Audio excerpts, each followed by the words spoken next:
की शुरुआत करते हैं बड़ी खबर के साथ। बीजेपी ने दिल्ली की 5 सीटों पर उम्मीदवारों का ऐलान कर दिया है।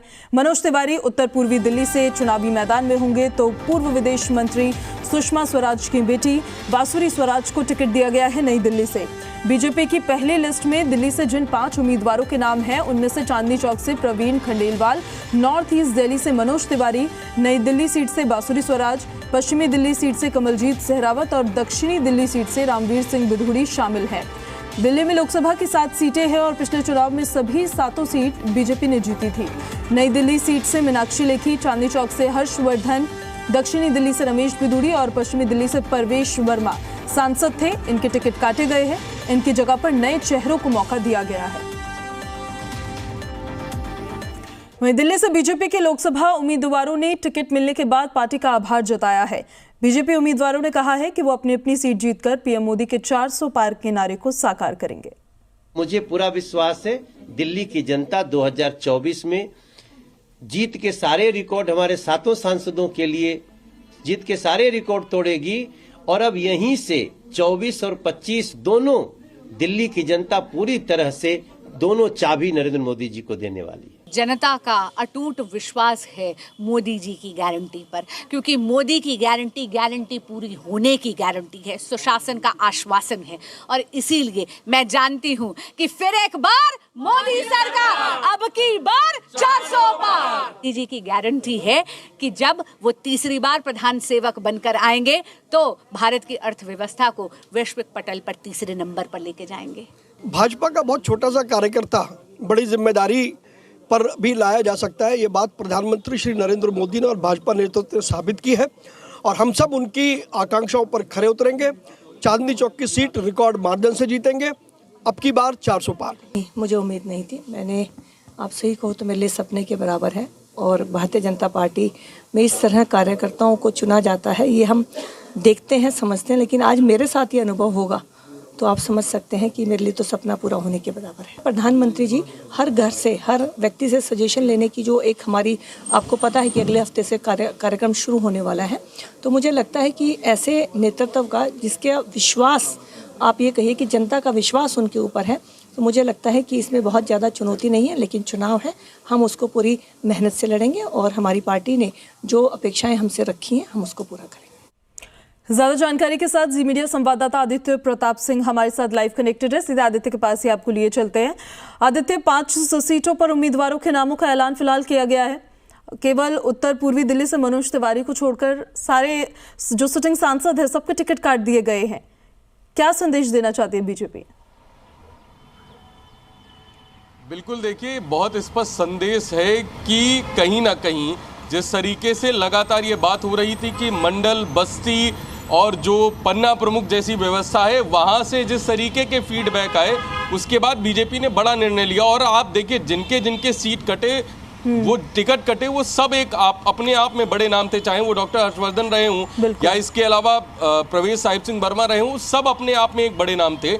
उसके बाद बीजेपी ही एक ऐसी पार्टी है जिसको ये पता है कि अगर निर्णय लेना है तो तुरंत ही लेना है। प्रवीण खंडेलवाल का अगर आप पूरा एक हिस्ट्री देखें तो प्रवीण खंडेलवाल ने काफ़ी समय तक बीजेपी की मेन विंग में मंडल स्तर पे काम किया, ट्रेडर्स एसोसिएशन में काम किया। उसके बाद बीजेपी की मेन विंग में जिले के अधिकारी के तौर पे भी रहे। और अभी फिलहाल जिस तरीके से लोकसभा सीट पे उनका नाम आया, तो ये अपेक्षा भी वो खुद आज ये कह रहे थे कि इतना पता था, मीडिया में ये समझ में आ रहा था कि नाम की चर्चा चल रही है, लेकिन ये नहीं पता था कि वाकई में टिकट कन्फर्म हो जाएगी। और टिकट चांदनी चौक से उनकी कन्फर्म हुई, जहां पर डॉक्टर हर्षवर्धन, जो खुद केंद्रीय मंत्री रहे, पिछली 2 बार से सांसद थे, इसके अलावा दिल्ली के प्रदेश अध्यक्ष भी रहे और एक बड़ा राजनीतिक करियर उनका रहा। वहीं आप कमलजीत सहरावत को देख लीजिए, पार्षद थी द्वारिका सेक्टर से और अभी फिलहाल एमसीडी में बीजेपी का प्रतिनिधित्व कर रही थी, पूर्व मेयर रही थी। उनको पश्चिमी दिल्ली से उतारा जाता है, तो वाकई में एक बड़ा चेंज है। और जिस तरीके से 5 में से 4 बिल्कुल नए चेहरे हैं और वो भी लोकसभा प्रत्याशी के तौर पे उतार देना, बांसुरी स्वराज को लगातार कहीं ना कहीं, चाहे वो विधि प्रकोष्ठ में उनके काम करने को लेकर रहा हो, फिर या कुछ ही समय पहले दिल्ली बीजेपी प्रवक्ता के तौर पे उनकी नियुक्ति होती है, उनको दायित्व मिलता है और उसके बाद अब उन्हें लोकसभा सीट से उतारा गया और वो भी मीनाक्षी लेखी की सीट से। तो वाकई में बीजेपी को चेंज करने में शायद समय नहीं लिखता और बहुत बड़ा कारण था कि जो फीडबैक लगातार आ रहे तो उस पर भी लगातार फीडबैक के हिसाब से फैसला लिया गया। आदित्य, आपके पास मैं वापस लौटूंगी। हमारे साथ कमलजीत सहरावत जी भी जुड़ गई है, भारतीय जनता पार्टी से उम्मीदवार है पश्चिमी दिल्ली से लोकसभा सीट, और पश्चिमी दिल्ली की जो ये लोकसभा सीट है उससे कैंडिडेट बीजेपी ने उनको अपना बनाया है। कमलजीत जी, बहुत स्वागत है आपका। पहले तो बहुत बहुत बधाई आपको कि आपको भारतीय जनता पार्टी ने अपना कैंडिडेट बनाया है पश्चिमी दिल्ली से। कैसा लग रहा है आपको इस डिसीजन से? मेरे लिए ये एक सपने के बराबर है, क्योंकि पार्टी ने जब मुझे मौका दिया है तो मैंने सोचा भी नहीं था, और लगातार काम करते हुए हम पार्टी के मार्गदर्शन में काम कर रहे थे। लेकिन लोकसभा का सांसद का टिकट एक बहुत बड़ी बात होती है। मेरे लिए ये एक बहुत बड़ा सरप्राइज है और मैं इसके लिए आदरणीय प्रधानमंत्री श्री नरेंद्र मोदी जी और आदरणीय अध्यक्ष श्री जगत प्रकाश नड्डा जी का धन्यवाद करती हूँ कि मेरे जैसे आम कार्यकर्ता को ये मौका। ये तो है आपको मौका देने की बात कमलजीत जी, लेकिन जब भारतीय जनता पार्टी के ऑल ओवर बात होगी तो केवल मनोज तिवारी जो उत्तर पूर्वी दिल्ली से सांसद हैं उन्हीं को दोबारा से चुनावी मैदान में उतारा जा रहा है, दोबारा से मौका दिया गया है, बाकी सारे कैंडिडेट्स चेंज कर दिए गए हैं। इसको लेकर जो आपके विरोधी हैं वो ये कह रहे हैं कि काम नहीं किया गया है सांसदों द्वारा, इस वजह से कैंडिडेट्स ही अब बदल दिए गए हैं। आपका क्या कहना है? ऐसा नहीं है। भारतीय जनता पार्टी वो संगठन है जिसमें संगठन और सत्ता साथ साथ चलती है। हमें पार्टी हमारे समय के हिसाब से आवश्यकता होती है, कभी संगठन और कभी सत्ता की जिम्मेवारी देती है। मैं आज खुद दिल्ली की जनरल सेक्रेटरी हूँ, संगठन के पद पर हूँ, लंबे समय तक रही हूँ। तो हमारे में पार्टी के अंदर यही पार्टी विद डिफरेंस है कि यहाँ सत्ता और संगठन की एक जैसी आप कहिए कि वैल्यू होती है और हमें काम करने का मौका मिलता है। तो जो अभी है संगठन को जो आवश्यकता महसूस हुई, नारी शक्ति वंदन है, तो मैं तो ये कहूंगी कि प्रधानमंत्री जी ने जो अपनी योजना लाने के लिए, हो सकता है उन्हें समय लग रहा था कानूनी का प्रक्रिया पूरा करने में, लेकिन अपनी सोच को यहाँ पे दर्शाया है। और सत्ता और संगठन में भारतीय जनता पार्टी में अंतर नहीं है, ऐसा बिल्कुल नहीं है। मेरे भाई परवेश वर्मा जी ने लगातार काम किया है। जब क्षेत्र में जाएंगे तो जनता ही बताएगी कि उन्होंने कितना काम किया है। लेकिन ये तो मौका था कमलजीत जी की परवेश वर्मा अब क्षेत्र में जाते अपना रिपोर्ट कार्ड सामने रखते। बहरहाल जो उनका रिपोर्ट कार्ड होगा या उनके द्वारा जो काम किया गया होगा वो अब आपको बताना होगा पश्चिमी दिल्ली को लेकर, और आपका क्या विजन रहेगा? देखिए, रिपोर्ट कार्ड लेकर मैं भी और परवेशी हम दोनों भाई बहन साथ में ही जाएंगे। और पश्चिमी दिल्ली की डेमोग्राफी बहुत डिफरेंट कंपोजिशंस को इंक्लूड करती है। एरिया भी बहुत बड़ा है, पॉपुलेशन भी है। तो हर सेक्टर में प्रधानमंत्री नरेंद्र मोदी जी ने जो योजनाएं वो लेकर आए, हर क्षेत्र में हमारे पास लाभार्थियों की एक लंबी लिस्ट है। प्रधानमंत्री जी के किए हुए काम वेस्ट दिल्ली के अंदर इतने हैं कि अगर हम बताएं तो 1 लाख करोड़ से अधिक काम यहाँ पर हुए हैं।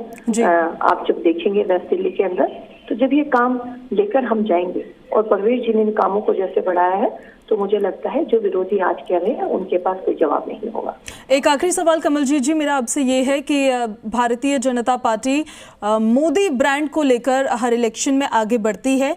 अभी जो ये इलेक्शन होने वाला है, इस दौरान जब आप क्षेत्र में जाएंगे, जो ओवरऑल केंद्र सरकार द्वारा काम किए गए हैं पूरे देश में, उन सबका जिक्र करते आप नजर आएंगे, या फिर जो स्थानीय काम किए गए हैं उस क्षेत्र में उनका जिक्र करके वोट मांगेंगे?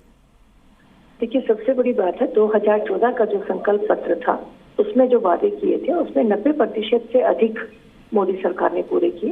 2019 के संकल्प पत्र के 95% काम पूरे हुए।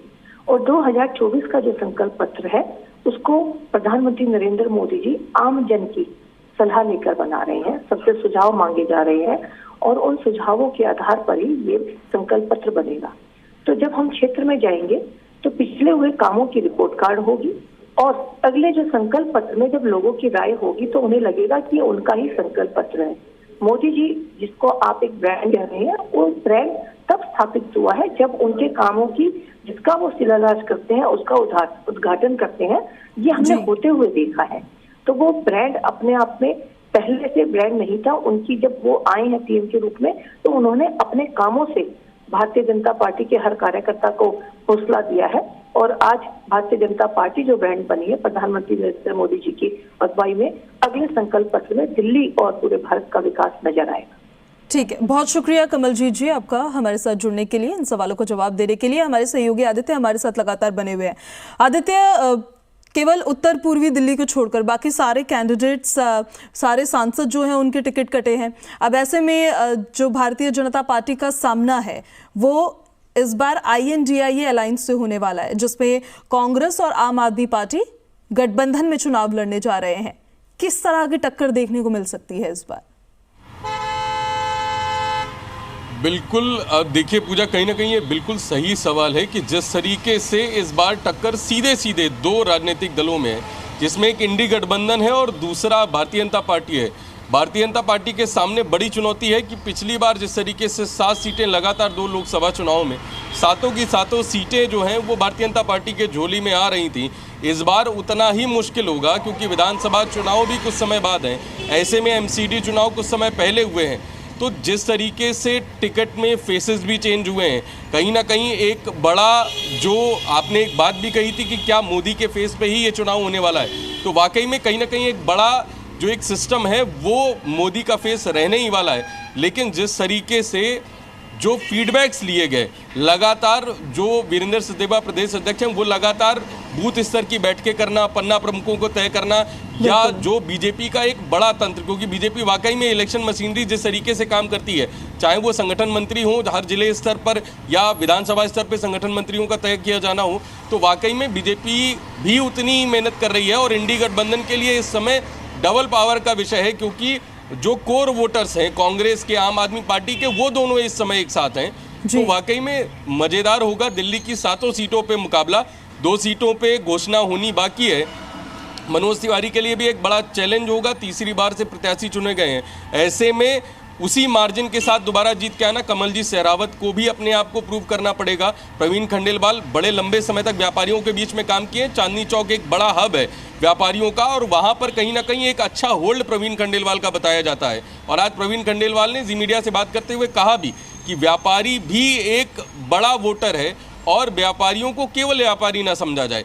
तो वाकई में बहुत सारी ऐसी चीज़ें हैं। रामवीर सिंह बिधूड़ी के पास विधानसभा का एक बड़ा अनुभव है, LOP रहे हैं, और रामवीर सिंह बिधूड़ी के पास जिस लोकसभा सीट की जिम्मेदारी आई है वहाँ पर कहीं ना कहीं, चाहे जातिगत आंकड़े उठा के देख लिए जाएं या जिस तरीके से वहाँ पर इनका होल्ड है, वो भी एक प्लस पॉइंट हो सकता है। लेकिन इंडी गठबंधन लगातार कांग्रेस और आम आदमी पार्टी के कार्यकर्ता भी तैयारियों में जुटे हुए हैं। ठीक है आदित्य, बहुत शुक्रिया आपका इन सारी जानकारियों के लिए। मिशन 24 है और देखिए किसमें कितना दम इस बार 24 की जंग में नजर आने वाला है, ये देखना होगा।